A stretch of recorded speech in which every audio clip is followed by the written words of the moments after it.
Hey, everybody, this is Andy. Okay. Yeah, and this is Dillon. And this is In Search of Dr. Riptide. It Just sure does look like it. look at that shark. So this is something you probably don't see all too often, the submarine side-scroller. I'll bet it's because nobody executes it as good as this game does, right? You know, nobody does execute as good as this game, and this game executes it just barely. Singularly? just singularly.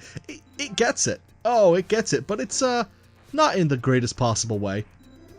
Can you really call it a platformer if there are no platforms to land on? Yeah, it's like an inverse platformer. You're basically avoiding the platforms. Yeah. Yeah. So you're some guy, I don't know your name, The but story's fantastic. I can just say that. and you're searching for Dr. Riptide. Okay. As the title may have implied, you've got a submarine and a slightly smaller submarine following you. Now, Riptide, what's his motive? I assume that he's some sort of evil genius based on, the early 90s this game was made. He's probably some kind of like Captain Planet style genius who's trying to destroy all of the world's oceans for a non-specific reason. It was always like they would make a lot of money, but there was never any connection as to how. Yeah. It's like, I'm gonna drain the sea and make $1 billion. It's like, well, how, dude? In what way does that at all advance your sum of money? They were just like the most comically evil characters, because there was nothing logical about their plan at all. It was just, I'm gonna destroy the ocean. Yeah, mayhem equals cash. I fucking hate trees, and I'm gonna burn down all the world's forests to make room for a parking lot.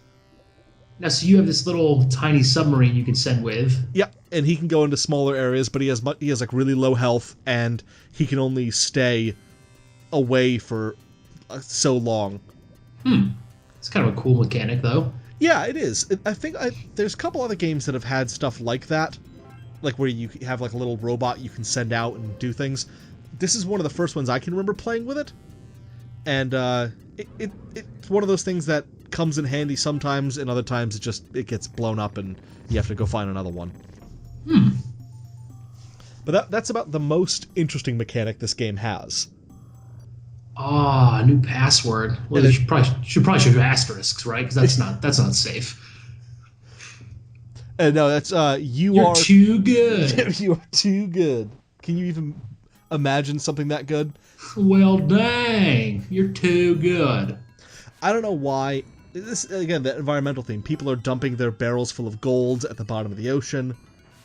Apparently there's been so much toxic waste dumped that crabs can now damage full submarines. That is concerning. I would not want to live in such a world. Yeah, I mean, I'm not a huge fan of crab meat to begin with, but this definitely makes me not want to have it at all. No. I feel too aware to want to eat crab.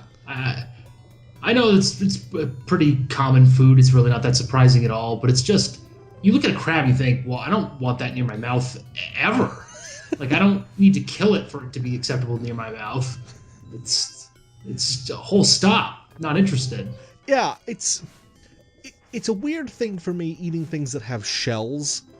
Yeah. And I get it, like, that it's not necessarily, a bad thing, and that things with shells aren't necessarily bad, but, like, we don't eat turtles. And I don't know why we don't eat turtles. I mean, some human does eat turtle. I mean, I imagine some maybe Southeast Asian, remote island tribe, perhaps, eats turtles. Oh, sure. And I think you could eat turtle meat in one of the Far Cry games. You kill turtles and eat them, or get something from them. Or maybe I'm thinking of turtles in Skyrim. I don't really know. There was some place where you could eat turtles in a game, maybe. Probably many games. Yeah, probably. But the point is, like, I get that, things with shells aren't necessarily bad, but there's just something unsettling about things with shells. Yeah. I have this weird sort of superficial attitude towards things being ugly that I eat. There's no connection. There's no reason to care what something looks like in relation to whether or not it's worth eating. Right. But you just still... But I do. You don't want to eat ugly animals. Yup. Because I'm better than that. But you also don't eat, like, doves, or falcons. That's why when I'm in a fancy restaurant, oh, will you have the crab, sir? I'm like, oh, I don't want your uggo buggos in my mouth. What's the prettiest animal that you have? What's Yeah. the most majestic thing you can slaughter for me? Do you have any fawn meat? Like a white fawn or a white Yeah. stag? Do you have something that like in a medieval movie the king would see off in the forest and would inspire him to be a better person? Can you Yeah. just kill that?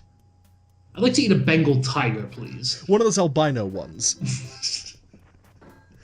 I want people to have motivational posters that feature whatever animal I'm eating. Exactly. So, like eagles, condors, maybe humans. Anything in danger, really, because it's the exclusivity that makes food taste good. Yes, yeah, that's it. That's what tastes good, is knowing that you paid a lot of money and what you're doing is probably illegal. Yep. It's why things like heroin are so popular and tasty. I guess. I'll be honest, I feel like we've strayed from the point here. We have. I don't like eating crabs. Is No. basically, I think, where you and I were both in agreement. Even the crabs are straying from the point. This is a strange game where you don't eat crabs, so not strictly relevant, but I was trying even to so. I was trying to think if there were any games I had played that took place entirely underwater. And I thought of Echo the Dolphin. Yep. And I think there was some game... Freddy Fish? Freddy Fish, yep. But there was some game that came out, I think for like the PlayStation, that was basically a Twisted Metal game, but with submarines. Yeah, I was actually going to say, like, Silent Hunter probably takes place primarily underwater. Yep. Can't imagine there's a lot to do above land. Oh, that's probably not true, though, because you probably sink, like, battleships and destroyers above land. But you're above water, rather. You're still spending the majority of your time underwater attacking things above water. Yeah, I don't know. I think it's difficult to say because if you were to shoot a torpedo, unless you were shooting it at an angle, wouldn't you want to just be surfaced?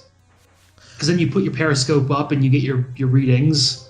I don't really know how this works, to be honest. My entire knowledge of U-boats is basically down periscope. I was going to say, down periscope. It's whatever Kelsey Grammer told me. I mean, I use Kelsey Grammer for most of my life decisions and knowledge of nautical warfare. Yeah. But yeah, that's basically it. I never really understood how long the periscope was supposed to be. Yeah, I can't imagine it's more than like 4 foot, right? Even that seems... Because I think of it like a snorkel. Like the snorkel is, it's basically you're lying on the water face down. Right. I just imagine like the submarine being just below the surface, and then they just pop that thing up. So even if it's like maybe 7 or 8 feet, but I can't imagine it's particularly tall. No. But I don't really have any reasoning for that, other than it just seems like it would be strange. I was on a submarine once, like some decommissioned one over in Battleship Cove in Rhode Island.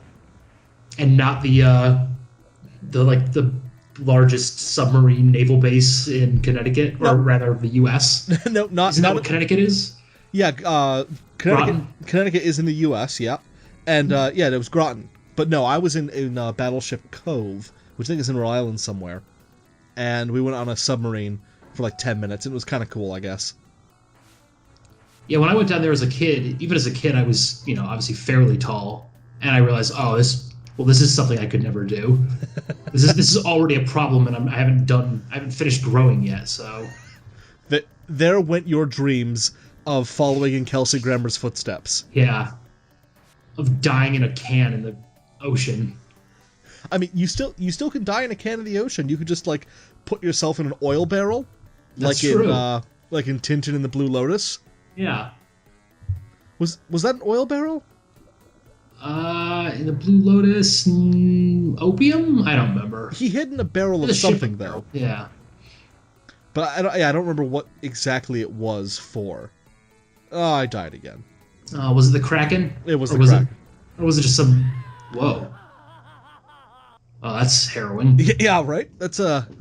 Would you scream like that? Probably not. Probably like... Well, I mean, I figured that my little submersible there still had a little bit of air in it. The whole shield was completely busted up. It would have immediately just waves crushing in there. Yeah, that's true. you've got a fair Oh, point that would there. be terrifying. I would probably scream like a girl if that started happening. Yeah. Thanks for making it to the end of our video and seeing this little end bit that we've put together. If you like what you saw and want to see more stuff like this, subscribe and like our videos and put a bunch of comments telling us what you liked about it and what kind of other stuff you'd want to see. And if you didn't like it, tell us why and subscribe anyways so that you can see if we do better next time. Thanks, bye!